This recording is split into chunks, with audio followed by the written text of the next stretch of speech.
Okay, so it's spooky season. Let's see what we've got lined up for this re-review. Ooh, yes, good. Ghosts, goblins, spooks, ghouls, mages. Oh, hang on. It's the third one.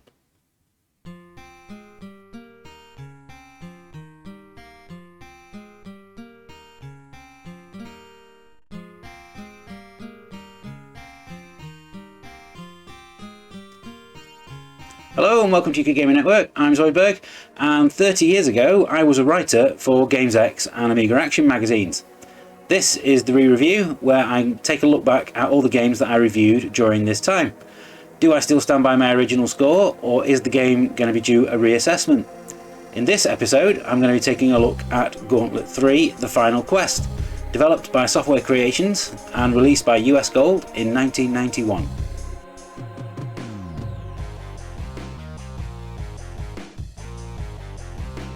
In a previous episode of the re-review, I looked at Outrun Europa. You can catch that episode in the playlist if you missed it. But what do that game, Strider 2 and Bombjack 2 all have in common? Answer: they're all sequels to arcade games that never actually appeared in the arcade, only on home consoles. Call it publishers getting the most out of a lucrative license, or call it a shameless cash grab. Either would probably be accurate. This kind of thing was surprisingly common in the 80s and 90s. Sometimes it would go incredibly well, such as Target Renegade on the Spectrum. Others, you'd end up with a game like the infamously bad Human Killing Machine, which positioned itself as a sequel to Street Fighter, 2 years before Capcom made their own. This brings us to Gauntlet 3 The Final Quest, which was developed by Software Creations, themselves veterans of several arcade conversions, including the Amiga versions of Bubble Bobble, Bionic Commando and Ghouls and Ghosts. After the first two Gauntlet games received excellent home conversions and equally excellent sales, US Gold tasked them with the challenge of coming up with a third game in the series. They threw out the overhead view of the arcade games in favour of a good-looking isometric 3D view. This was a specific design decision on the part of the team to try and make a 3D game that scrolled, rather than the usual flick screens of games such as Treasure Trap and Cadaver. Despite this change in perspective, most of the key features from the series are all present and correct. All of the enemy types and collectibles are instantly familiar, and the number of playable characters was upped from 4 to 8. Upon release, it didn't really grab the attention of players and failed to reach the Gallup official Amiga Top 10 sales chart. The Gauntlet series wouldn't return until Atari themselves made a new entry with Gauntlet Legends in 1998. Now let's take a look at what I originally thought of the game with my original review.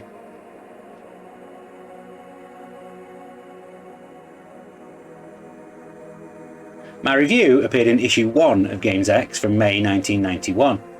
This was the UK's first and only weekly games magazine, packed with 48 pages of games reviews, news and features, all for the measly sum of just 60p. It's hard to imagine that kind of deal existing in today's market. Game of the Week in this debut issue went to Hero Quest from Gremlin. Other Amiga games reviewed in the issue included R-Type 2, Eye of the Beholder, and my review of Shadow Dancer, which is one that you can look forward to me covering in a future episode.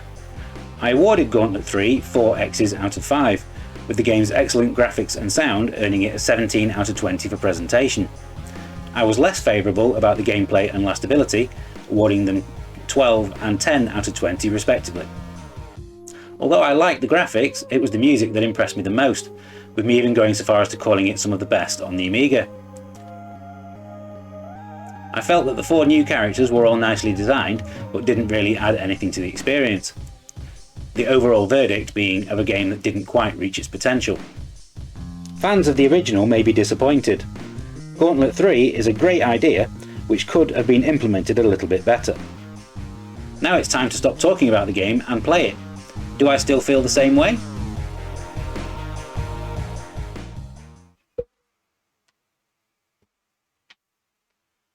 Okay, so this is Gauntlet 3.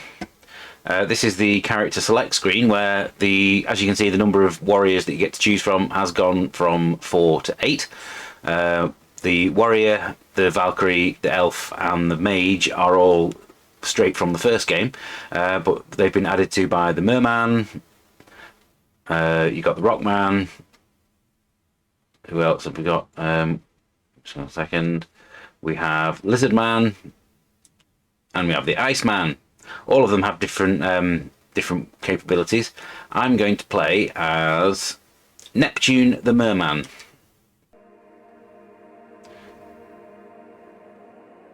Now, this is the isometric 3D view that this game has opted for is probably slightly lower down than most other isometric games would have.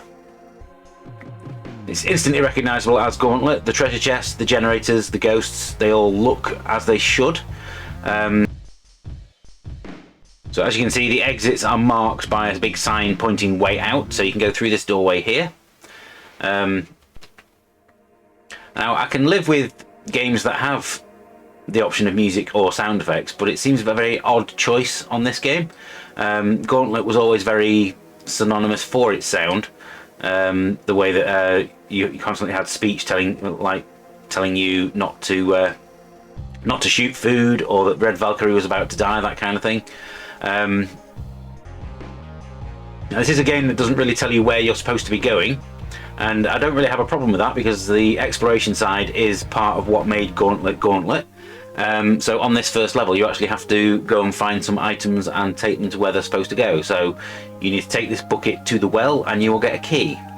So the well was actually back in the first area that we came from. It does seem strange that every time you go into a loading pause, the music stops and then starts again when you enter the next area. So they've taken the bucket to the well. I now have to take a key to the altar in the church. Now, one of the recognisable traits of Gauntlet was that your character's energy was always represented by a number rather than an energy bar. And so, as you can see, the energy number at the bottom says that I have 1080 currently, and that number constantly ticks down. It ticks down faster the more you're attacking, the more that you get in contact with enemies. And the only way to top up your health is, of course, by picking up food.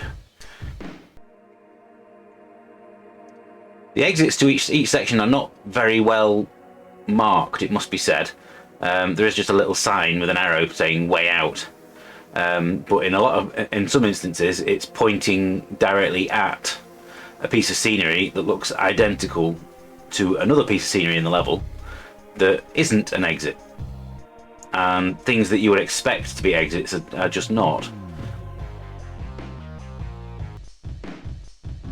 So, for instance, you can see on this little castle turret here, there's what looks like it should be an exit, a little black area that you can walk into, but it's not.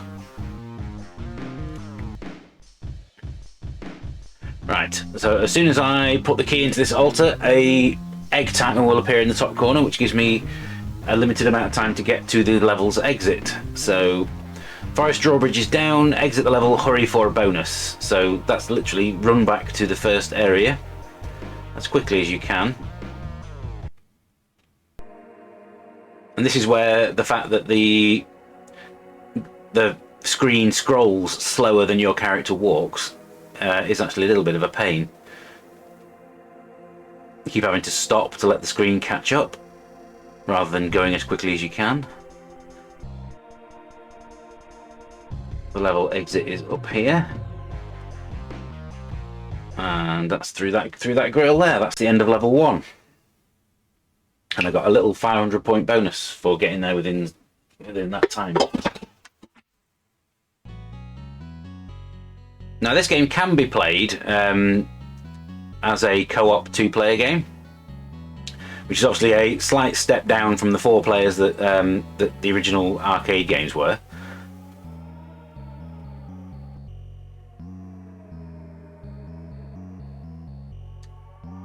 So there's my first potion that I've picked up. Potions can be used for clearing the screen of enemies. But obviously, with this being an Amiga game, that was achieved by pressing shift on the keyboard. Left shift for player 1, right shift for player 2. So if you can plug in I'm playing this on the A500 Mini, so if you can plug in a USB keyboard, then that works out quite nicely. Otherwise, you'll have to program the controls before loading the game. If you're one of those people who needs to, it's probably recommended to make a map of each of these levels, so that you know exactly where you've got to go when the egg timer comes out. This is one of those instances where the exit doesn't look at anything like an exit. As you can see, there's a sign there in the bottom left of the screen saying "way out," and it appears to be pointing at just a regular archway. Almost exactly the same archway as this one, you see, and this one does nothing when you walk through it. Same as this archway here. This one also does nothing, you just walk straight through it. Whereas this archway here, when you walk into it, loads the next level, and there's no logical reason as to why that would be. You do get to collect these little power-ups that you can see, like that little green bottle there. They actually increase your weapon power. If I think blue ones increase your speed, green ones increase your power. But you do have to be careful where you're shooting when you're around them, because you can just destroy them by hitting them with your weapon. So there you go. The hourglass has now appeared, so I now have to exit the level, and on this one you actually have to go all the way back to the start. It's a very, very stingy time limit for getting back to the start of the level on this one. Don't think I'm going to get any time bonus here. No, I'm not. There's the exit. Oh, actually no. Seeing as I'm not going to get a time bonus, I'm going to go over there and I'm going to get my power-ups.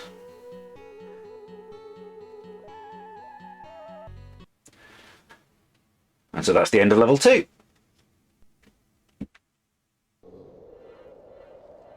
I think just like I said about Outer and Europa, this is the game that both benefits and is hindered by the name.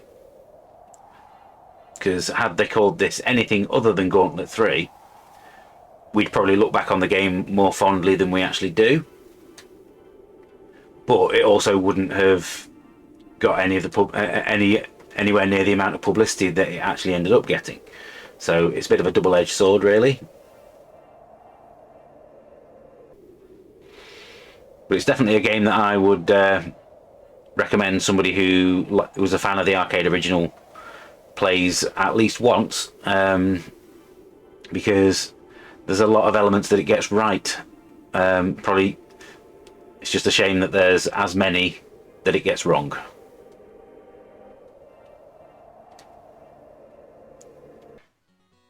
I can't deny that Gauntlet 3 is a good looking game and the soundtrack is excellent. The lack of any actual sound effects is particularly jarring though, especially in a series that's so well known for its sound and speech. Something as simple as a little jingle that plays whenever you pick up a potion or a treasure chest would have worked wonders. It's a game that features a number of little problems, none of them particularly game breaking when taken in isolation, but when you add them all together it makes for an incredibly frustrating gameplay experience. The worst example is the way that your character moves faster than the screen scrolls, meaning that you have to keep stopping in order to let the screen catch up. The poor collision detection often makes you get stuck on the scenery, and the isometric view makes lining up your shots quite tricky. It also doesn't help that level exits themselves occasionally look exactly the same as other parts of the scenery. The biggest problem with Gauntlet 3 though is that it's painfully slow in comparison to the previous games in the series. Fans of Gauntlet and Gauntlet 2 would have been expecting a fast-paced run through the levels to the exit, and that's not what you get. Had it been called anything other than Gauntlet, it probably would have fared a lot better. Here's where it places when compared to other isometric action games on the Amiga. I think the 4 X's that I gave it originally is definitely too high. If I was reviewing it today, I would probably give it a 5 or maybe a 6 out of 10.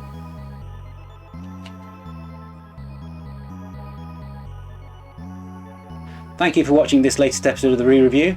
I really hope you enjoyed it, and thank you for supporting our channel. Check out the playlist if you want to catch up on any episodes that you may have missed, I produce a new one of these episodes every 2 weeks, so make sure you give us a like, subscribe and ring the notification bell to make sure that you don't miss out on the next one. If you're curious as to what the subject of the next video will be, then stay tuned. You can find me over on Twitter at UKGNZoidberg, talking about all things gaming, and you can also ask me any questions about future episodes over on there. Until next time, happy retro gaming, and I'll see you soon. Bye for now.